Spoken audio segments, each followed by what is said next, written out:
Bienvenidas y bienvenidos nuevamente a la segunda parte de este ciclo de LaTeX para Ingeniería Eléctrica. En esta sesión vamos a seguir trabajando con el código y vamos a concentrarnos en el formato de texto y en la generación de una portada sencilla para un documento en LaTeX. Pero primero vamos a discutir un poco también sobre cuestiones que vimos en la sesión anterior y vamos a comentar un poco sobre los caracteres especiales en LaTeX. En LaTeX hay, como vimos en la sesión pasada, hay ciertos caracteres que nos ayudan a indicar comandos o ciertos caracteres que nosotros utilizamos para encerrar segmentos de código. Entonces, en esta tabla yo les muestro cuáles son esos caracteres principales. Por ejemplo, la barra inclinada, dijimos que era un carácter especial que se reserva para indicar el inicio de un comando, ¿verdad? Los corchetes normalmente abren y cierran bloques de código, como por ejemplo cuando vamos a generar texto en negrita o texto en cursiva, o cuando vamos a generar estructuras como las que estábamos viendo la vez anterior para poner los autores, ¿verdad?, de un documento. El símbolo de dólares normalmente abre y cierra en modo matemático, que vamos a ver más adelante. El signo de AND se utiliza como tabulador cuando uno escribe tablas o cuando uno inserta matrices. El símbolo de numeral señala parámetros de las macros. El guión bajo o el acento circunflejo, ese techito, se utiliza normalmente para indicar subíndices o exponentes. El otro simbolito significa o se utiliza para evitar cortes en los renglones, que es poco utilizado en realidad. Y muy importante, el símbolo de porcentaje en LaTeX significa comentario, ¿verdad? Se utiliza al inicio de una línea de comentarios. Ahora, distinto sería que yo esté interesado en imprimir en mi documento alguno de esos caracteres, o sea que yo realmente quiera mostrar como parte de mi texto, por ejemplo, la raya inclinada, la barra inclinada, o los corchetes o el símbolo de dólares. En ese caso, si nosotros realmente queremos escribir esos caracteres en pantalla, pues tenemos que utilizar esta combinación de comandos que tenemos en esta otra tabla para poder realizar eso. Es decir, si yo quiero escribir el símbolo de dólares, en realidad tengo que escribirlo en mi texto como raya inclinada, símbolo de dólares. Eso me imprimiría el símbolo de dólares en el texto. O el símbolo de AND sería raya inclinada AND, el guión bajo sería raya inclinada guión bajo, etc. ¿Verdad? Entonces en esta tablita tenemos la forma en la que nosotros podemos imprimir esos caracteres en nuestro texto. Mientras que en la tablita a la izquierda está lo que significa cada uno de esos caracteres individualmente en las líneas de comando que nosotros utilizamos. Perfecto. Ahora bien, para darle formato al texto nosotros vamos a tener que utilizar ciertos comandos en LaTeX que vamos a ver aquí rápidamente. En este enlace que yo les pongo aquí arriba es un enlace a una página donde van a ver más detalles sobre esto de formato de texto en LaTeX. Entonces si quieren visitarla, pues visítenla para que vean también otras formas de dar formato al texto. ¿Cómo hago yo en LaTeX para hacer texto en negrita, por ejemplo? Bueno, yo tendría que colocar el comando barra inclinada text BF. BF viene de boldface. Por lo tanto, text BF le indica a LaTeX que tiene que escribir en negrita. ¿Y qué es lo que va a escribir en negrita? Bueno, lo que esté dentro de los corchetes después del comando, ¿verdad? Entonces, si yo escribo text BF bold text y lo ejecuto, pues me va a aparecer bold text en negrita, ¿verdad? Porque eso es lo que está dentro de los corchetes. ¿Cómo hago yo la cursiva o la letra itálica? De la misma manera, solo que cambio comando y pongo text IT, como vimos en la sesión pasada. De esa manera yo escribo texto en itálica o en cursiva. Y para subrayar, entonces yo utilizo underline como comando y lo que esté dentro de los corchetes me queda subrayado en el texto.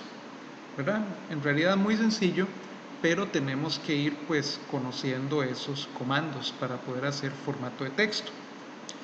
Ahora bien, yo puedo combinarlos, puedo poner uno dentro de otro si yo quisiera para producir formato de texto combinado. Por ejemplo, vean en esta línea 2 de este ejemplo, donde yo puse text boldface, o sea, text BF, y dentro de los corchetes de la negrita yo puse text IT y volví a abrir corchetes, ¿verdad? Entonces aquí estoy escribiendo en negrita un texto que a su vez está en cursiva. Entonces me aparecería bold italicized, ¿verdad? Que es el texto que está aquí adentro, tanto en negrita como en itálico. Lo mismo puedo hacer en la línea 4, pero en esta vez estoy escribiendo en negrito un texto subrayado, y en la línea 6 estoy escribiendo en itálico o en cursiva un texto que está subrayado.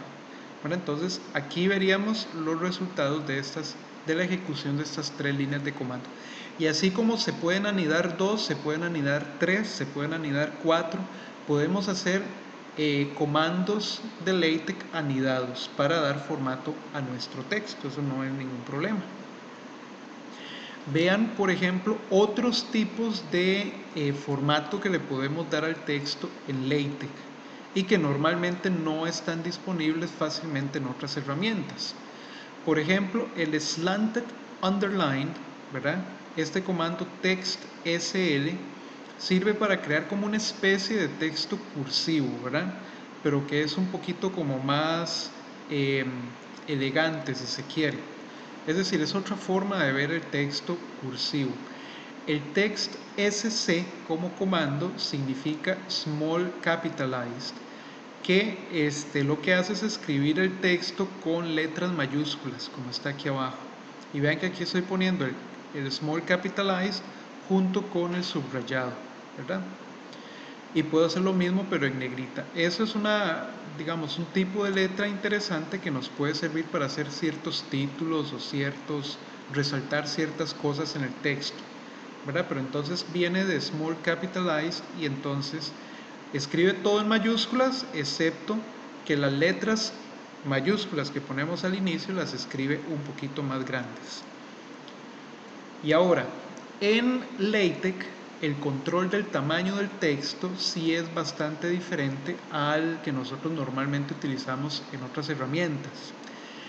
En la sesión anterior nosotros dijimos que al definir la clase del documento nosotros definíamos directamente el tamaño de nuestra letra, pero ese es el tamaño de letra básico para el documento, es decir, es el tamaño de letra base. Para cambiar el tamaño de letra, que es posible en LaTeX, ¿verdad? Nosotros no necesariamente tenemos que escribir todo en el mismo tamaño de letra. Nosotros podemos hacer esos cambios en LaTeX utilizando comandos.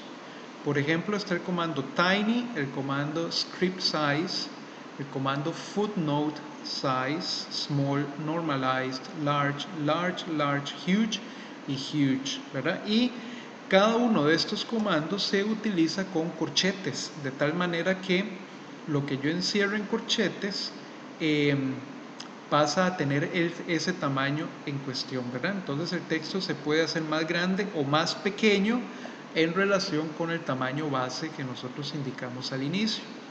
Estos comandos también se pueden utilizar sin corchetes si se están utilizando dentro de algún otro corchete, ¿verdad? Eso lo vamos a ver después. De tal manera que entonces todo el texto que está dentro de esos corchetes pues cambia de tamaño. Bien, entonces esto que estamos viendo en este momento lo vamos a aplicar a la generación de una portada simple para un documento, por lo que entonces nos vamos a pasar para TeXtStudio para realizar la práctica número 2. Antes de pasar a TeXtStudio les quería comentar un poco sobre la forma en la que uno pues debería de estructurar los archivos de un documento de LaTeX. Como ustedes vieron en la sesión pasada, cada vez que uno compila un documento se generan varios archivos adicionales en cuenta el archivo PDF. Entonces, si uno empieza a mezclar documentos de LaTeX en una misma carpeta, Pues el asunto es que se van a empezar a generar archivos por cada uno de estos documentos y se nos puede hacer un pequeño desorden.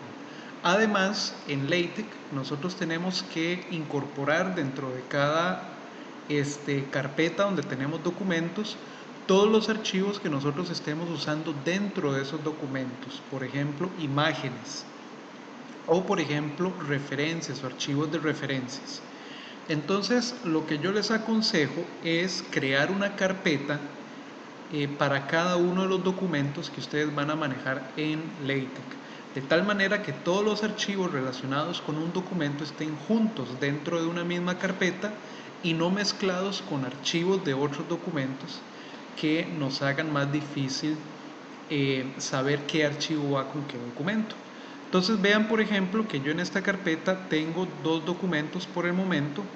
Uno, el de la sesión anterior, el de la prueba 1 o de la parte 1, donde vean que tengo todos los archivos de mi parte 1, del archivo que vimos la parte anterior. Entonces está mi archivo .text y está el PDF y están todos los demás. Ahora, para esta segunda parte, que es donde vamos a trabajar una portada, vamos a tener por un lado el archivo text y por otro lado un archivo de imagen, que esos dos archivos ustedes los pueden descargar del enlace que les estoy dejando en la descripción del video. Ahora, cuando ustedes compilen esa segunda parte, se van a generar estos archivos que yo tengo aquí adicionales. Yo ya los tengo en la carpeta porque yo ya compilé ese documento, evidentemente. Pero la idea es que ustedes hagan una carpeta para la parte 2 y ahí coloquen el archivo .text y la imagen esta que se llama logo UCR con extensión PNG, que es una imagen, para que nosotros la podamos usar desde el documento, ¿verdad? Y después cuando ya ustedes lo compilan, pues se va a generar estos otros archivos de acá. De esa manera, los archivos de la parte 2 no se van a mezclar con los archivos de la parte 1. No hay ningún problema en que se mezclen, lo que pasa es que se nos empieza a hacer un desorden.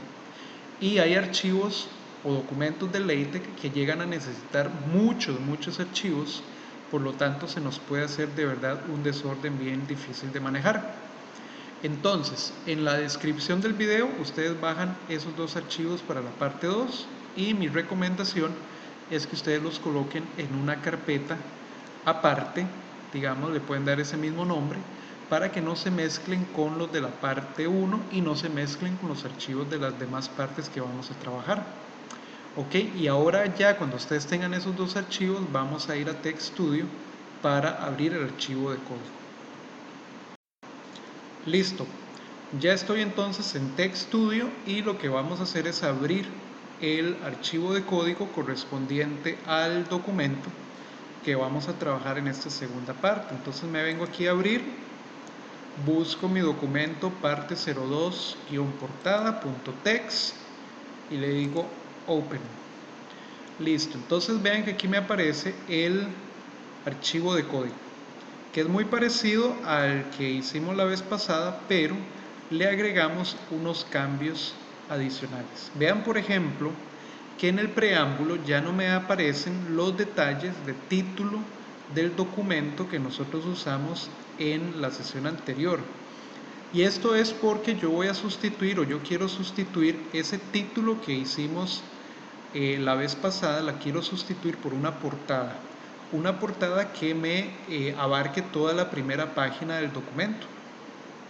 Entonces yo en la portada voy a especificar la información, por lo que entonces ya no es necesario que yo coloque los detalles de título, autor y fecha en el preámbulo. Yo lo puedo quitar, no hay ningún problema. Entonces vean que lo quité del preámbulo y ahora nada más me quedé con la inclusión de los paquetes y con la parte de geometría, es decir, con la parte de especificación de los márgenes del documento. Vean que aquí en esta línea donde yo tengo Use Package, antes teníamos solamente Geometry, que era el paquete que utilizábamos para configurar la hoja precisamente, sino que ahora le agregué un paquete adicional que se llama Graphics, ¿verdad? Y entonces ahorita vamos a ver para qué es ese paquete de Graphics. y vamos a movernos ahora hacia el documento para que ustedes vean los cambios. Anteriormente el cuerpo del documento comenzaba directamente con la introducción, con la sección de introducción, pero ahora le agregamos esta serie de líneas adicionales que tenemos acá. Y a esto se le llama un entorno, digamos. Estamos usando el entorno Title Page. Y ese entorno Title Page lo que hace es ayudarnos a nosotros a crear una página de título, o sea, una portada. Entonces es un entorno porque tiene un begin y tiene un end. Entonces yo abro begin title page y en alguna parte tengo que tener el end title page. Y obviamente lo que esté dentro de ese entorno title page es la información que yo voy a colocar en la portada. Luego, dentro de ese entorno title page, yo estoy colocando el comando centering. El comando centering sirve para centrar horizontalmente, ¿verdad?, en la pantalla todo el texto que va a estar dentro del entorno title page. Entonces yo quiero que las letras o las palabras que yo voy a escribir en mi portada aparezcan centradas, por lo tanto uso centering. Perfecto, y mi portada va a tener la siguiente información: Universidad de Costa Rica, Ingeniería Eléctrica, aquí hay un comando que es nuevo, ahorita vamos a ver para qué sirve. Va a decir también proyecto eléctrico, diseño de filtros digitales IIR, autor y fecha. Entonces vamos a ir viendo porque hay otro montón de comandos aquí en el medio que todavía no conocemos. Vean que el texto de Universidad de Costa Rica, que es lo primero que vamos a escribir en la portada, está dentro de un bloque de corchetes que pertenecen al comando text BF, es decir, text boldface.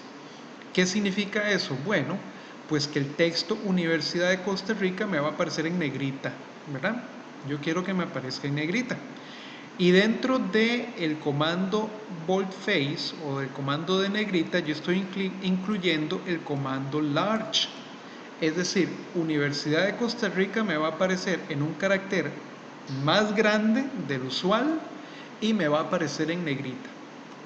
El tamaño base para mi documento, el de texto, es de 12 puntos, ¿verdad?, que definí aquí en el preámbulo. Por lo tanto, esta parte de Universidad de Costa Rica se va a escribir bastante más grande que 12 puntos, ¿verdad?, porque estoy incluyendo el comando large.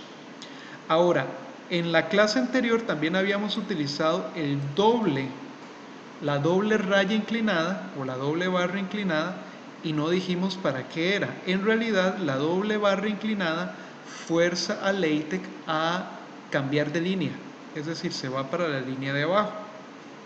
Entonces, cada vez que ustedes encuentran una doble barra inclinada, es como si se toparan un enter o un cambio de línea en el documento, ¿verdad? Ok, ahora bien, vean que después yo estoy incluyendo el comando vspace, 3 centímetros. ¿Qué significa comando vspace? Vspace viene de vertical space, es decir, el espacio vertical. Vamos a dejar un espacio en blanco vertical de 3 centímetros entre Universidad de Costa Rica e Ingeniería Eléctrica. Vean que Ingeniería Eléctrica también la estamos escribiendo con formato, solo que no es negrita, sino que es small capitalize, ¿verdad?, que es letras mayúsculas pequeñas. Y la estamos escribiendo en tamaño large, solo que es un poquito menos grande que el large con todas las letras en mayúscula. Después vendría un espacio vertical de 1,5 centímetros y después viene este comando de acá, que ahorita vamos a ver para qué sirve. Después de ese comando viene otro espacio vertical de 1,5 centímetros y luego viene el texto proyecto eléctrico en tamaño huge y en small capitalize, ¿verdad?, de formato. Ok, vean que en todos estos estoy haciendo cambio de línea, ¿verdad?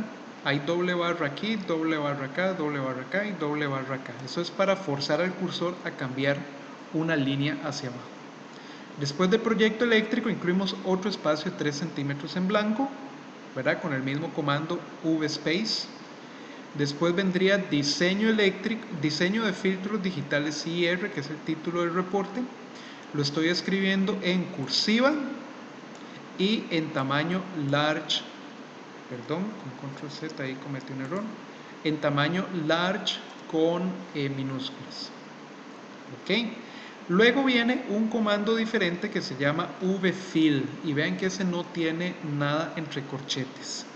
El vfill es un comando que se puede utilizar para rellenar con espacio vertical en blanco, pero sin darle una medida específica, sino que LaTeX va a tratar de rellenar con espacio en blanco lo que sea necesario para que todo el texto me quede como tallado en una página. Ok, entonces ya vamos a ver cómo se ve eso.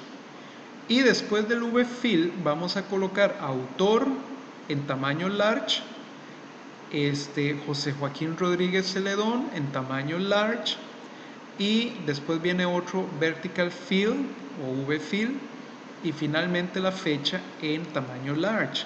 Vean que aquí no estamos usando corchetes porque en realidad no hacen falta, ¿verdad? El comando large aquí va a actuar sobre toda la línea, que en este caso es autor.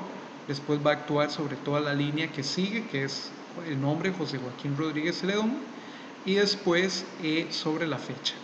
Perfecto. Vean que el resto del texto es igual al que trabajamos la vez anterior, solo que aquí hay como aquí no me salvó unas cosas, pero ya les voy a comentar cuál es la diferencia. Ok. Entonces, listo, vamos a compilar este documento para ver si funciona bien. Como lo vamos a compilar, voy a activar el panel de salida aquí abajo con este botón para poder ver los resultados de la compilación y ver si compila bien o si hay errores. Entonces voy a darle run, bueno, compilar en este caso. Vean que se inicia la compilación y se termina el proceso con éxito. Entonces ya está listo, no hay errores. Podemos ir a ver la visualización previa en este panel y vean cómo me está quedando la portada. Vean que me está apareciendo pues ya ahora sí como una portada oficial, ¿verdad? Vean que el comando del medio, el que teníamos aquí, en realidad lo que hace es insertar una imagen en mi documento entre la línea ingeniería eléctrica y la línea proyecto eléctrico, ¿verdad? Porque ahí es donde está ese comando en mi código. Bueno, ahorita vamos a ver un poquito más sobre ese comando, pero antes quería mostrarles también un detalle interesante. Si yo me voy para el texto, para esta parte, vean por ejemplo que en este párrafo, en el párrafo que viene después del título de diseño del filtro propuesto, vamos a ver qué pasó. Vean que aquí tengo esa sección diseño de filtro propuesto, y en mi código yo tengo un cambio de línea entre el diseño por y ubicación de ceros y polos. Pero vean que aquí en mi documento, vean que no aparece ningún cambio de línea. Es decir, aquí tengo el diseño por ubicación de polos, de ceros y polos. Es decir, en el código yo aquí tengo un cambio de línea, pero en el texto yo no veo que haya ningún cambio de línea. La línea está continua. Eso es porque el LaTeX no hace caso de los cambios de línea que nosotros hacemos en el código, ¿verdad? Entonces, da igual que yo ponga el texto así o que lo ponga de esta manera. Si yo lo vuelvo a compilar, vean que no hay ningún cambio en mi documento. ¿Qué pasa si yo quisiera hacer efectivamente un cambio de línea aquí? ¿Cómo lo puedo hacer yo para que se muestre en el documento? Yo tendría que usar, por ejemplo, la doble barra inclinada, ¿verdad? Que estamos usando en otras partes. Entonces, si yo ejecuto ahora el código, vean que ahora sí, LaTeX le hace caso al cambio de línea y me manda el texto una línea hacia abajo, ¿verdad? Entonces, muchas veces uno se confunde aquí en el código porque uno cree que los cambios de línea que uno inserta en el código se van a ver reflejados en el documento, pero no es así. Vean por ejemplo que aquí abajo tengo más cambios de líneas y LaTeX no los está haciendo en el documento, ¿verdad? Entonces da igual que yo los vuelva a reacomodar para que simplemente se vean más ordenados en el código. Pero ya nosotros sabemos que esos cambios de línea no se van a ver, no van a afectar la forma en la que LaTeX acomoda los párrafos, a menos de que yo inserte la doble línea inclinada que vimos hace un momentito. Ok, entonces ese detalle se me olvidó mencionárselos en la sesión anterior, pero lo vamos a hacer de una vez para que no haya dudas, ¿verdad? Entonces vean que los cambios de línea únicamente cuando yo inserto la doble barra inclinada. Hay otros comandos con los que uno lo puede hacer también, pero el más común es la doble barra inclinada.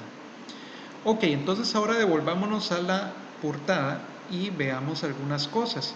Vean por ejemplo que si yo quito la doble barra inclinada de Universidad de Costa Rica, vean lo que va a ocurrir. Si yo le doy Run,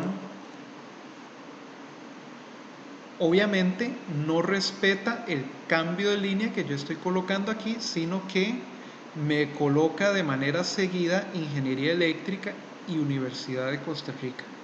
E ignora también ese espacio vertical porque ella dice no hay nada entre ellas, ¿verdad? O lo suma aquí abajo. Entonces yo tengo que colocar la doble barra inclinada para que me haga el cambio de línea en el documento y me coloque el espacio de 3 centímetros entre Universidad de Costa Rica e Ingeniería Eléctrica.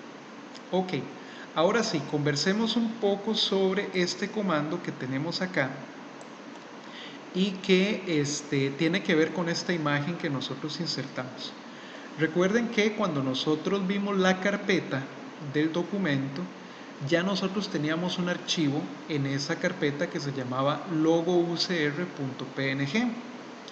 Ese archivo era precisamente esta imagen, lo que tiene es esa imagen. Si ustedes lo abren desde fuera de LaTeX van a ver precisamente esta misma imagen, el logo de la universidad. Ahora, para incluirlo dentro de mi documento, yo tengo que utilizar el comando include graphics. Ese es el comando que uno utiliza para incluir imágenes. Eso sí, cada imagen que yo vaya a incluir dentro de mi documento tiene que estar como un archivo de imagen en la carpeta donde yo tengo mi documento de LaTeX, en la misma carpeta, ¿verdad? Entonces, yo ya tenía mi imagen, mi logo en la carpeta donde tengo este documento que se llama parte 2-portada.txt. Por lo tanto, ya puedo introducirlo en mi documento.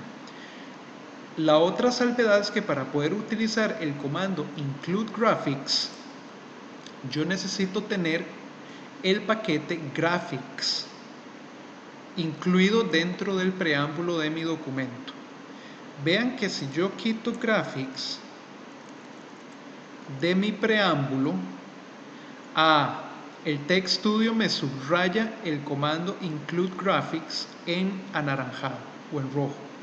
Eso quiere decir que TextStudio o mi documento no está comprendiendo qué es el comando include graphics. Y si yo intento compilar, me sale un error. Y vean que algo pasó ahí y como que no se ve la imagen, sino que quedó algo extraño ahí incluido. Entonces hay un problema, tenemos un problema en esa línea y vean que el error principalmente me dice que hay una secuencia de control include graphics que no está siendo reconocida. Entonces uno dice, pero ¿qué pasó aquí? Bueno, es que para que TextStudio reconozca el comando include graphics, yo necesito incluir el paquete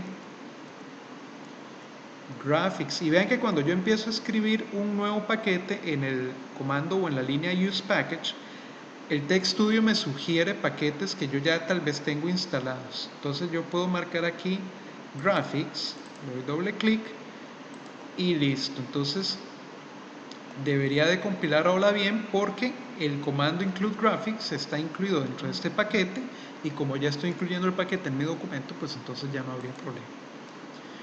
Ok, entonces ya ahí volvió la imagen a aparecer, perfecto.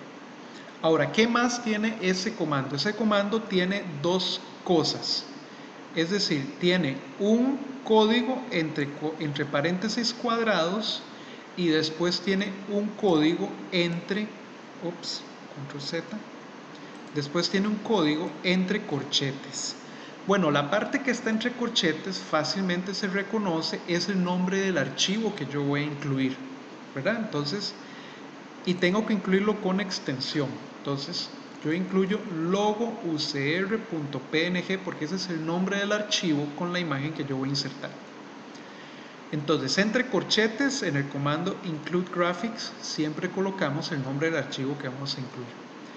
Y entre paréntesis cuadrados, normalmente viene un tema de formato de esa imagen, que casi siempre tiene que ver con el tamaño con el que nosotros queremos incluir esa imagen. En Word, nosotros incluiríamos la imagen ahí con el insert, foto, no sé cuánto, y después nos aparecen como unas cuestioncitas aquí en las esquinas, y entonces uno marca ahí con el mouse y lo arrastra, y de esa manera uno le cambia el tamaño a la imagen, ¿verdad? En LaTeX es diferente. Vean que yo aquí no puedo marcar así como para buscar esas esquinas y reducirle el tamaño, no. En LaTeX es diferente. En LaTeX nosotros tenemos que indicar en el código cuál es el tamaño de la imagen que nosotros queremos presentar en nuestro documento. Y hay muchas formas de controlar el tamaño de una imagen. Yo puedo controlarla, como estoy haciendo aquí, con el ancho de la imagen. Entonces vean que la clave que viene o la propiedad que viene indicada es width, ¿verdad? Eso es para ancho. Y el ancho es igual a 0.25 veces, y vean que después viene otro comando que se llama text width. El comando text width hace referencia a todo el ancho de la parte de texto de mi documento o de mi página, ¿verdad? No es el ancho total de la página, sino que es el ancho del texto, es decir, el ancho de la página menos los márgenes laterales. A eso se refiere el comando text width. Entonces, el ancho de mi imagen en este momento es 25% del tamaño de todo mi renglón, ¿verdad? Esa es una forma de manejar el tamaño de una imagen. Y vean que si yo le aumento, digamos lo pongo en 0.5, vamos a ver qué pasa. Si yo pongo 0.5, entonces el ancho de mi imagen va a quedar del 50% del ancho del texto de mi portada. Y obviamente ya es muy grande y hace que toda la portada se me descobale, ¿verdad?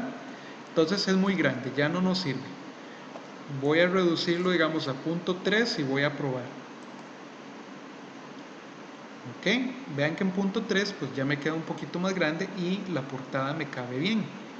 Ahora, recuerden que con los comandos vfill que yo puse acá, LaTeX está manejando de manera automática el espacio en blanco que hay entre diseño de filtros digitales y autor, por un lado, y después el espacio que hay entre José Joaquín Rodríguez Celedón y junio 2022. Él los está ajustando de tal manera que todo trate, digamos, de tratar de que todo quepa en una página. Vean que yo puedo hacer el tamaño de mi imagen aún más pequeño, digamos con 0.1, me queda una imagen chiquitilla, pero entonces vean que el LaTeX incrementa el tamaño de estos espacios en blanco para hacer que todo quepa en la página bien, ¿verdad? Mientras que estas separaciones con VSpace son fijas, es decir, esas son siempre o de 3 centímetros o de 1.5 centímetros, son fijas en el tamaño o en la distancia que yo le dé, mientras que vfill se ajusta a la distribución de mi portada. Entonces uno normalmente incluye uno o dos en una portada para así garantizar que el texto siempre va a caber bien en la página, ¿verdad? Voy a volverlo a 0.25 y voy a volverlo a compilar. Ok, ahora, ¿de qué otra manera podemos nosotros especificar el tamaño de la imagen? Tal vez yo no quiero trabajar con width, entonces voy a quitarlo. Yo quiero trabajar con scale. Scale es otra forma en la que nosotros podemos manejar el tamaño de una imagen y hace referencia a escala. Si yo pongo escala igual a 1, LaTeX lo que va a hacer es que me va a colocar en pantalla, en el documento, la imagen con su tamaño real, con el tamaño real en píxeles que tiene esa imagen. Entonces vamos a ver, porque yo no sé cuál es la escala de esa imagen. Vean que la escala 1 es muy grande, entonces me desacomoda la portada. Yo la quiero más pequeña, entonces voy a usar escala 0.5 y compilo. Y vean que con 0.5 ya me queda bastante más bonita. Entonces, escala es una forma tal vez más rápida de colocarlo, pero escala hace referencia al tamaño en píxeles de la imagen. Por lo tanto, a veces hay que imprimir la imagen a una escala superior de la máxima. Digamos, yo puedo escribir escala 1.5, que sería a 1.5 veces el tamaño real de la imagen, y me va a hacer una imagen pues muy grande que no cabe, bueno, y se desacomoda todo el documento. O puedo utilizar, como estábamos haciendo antes, una escala más pequeña. Entonces, dependiendo del tamaño en píxeles de nuestra imagen, nosotros tendríamos que acomodar el parámetro Scale para poder acomodarlo. Pero Scale es tal vez un poquito más simple de usar que, digamos, utilizar Width. ¿Ok?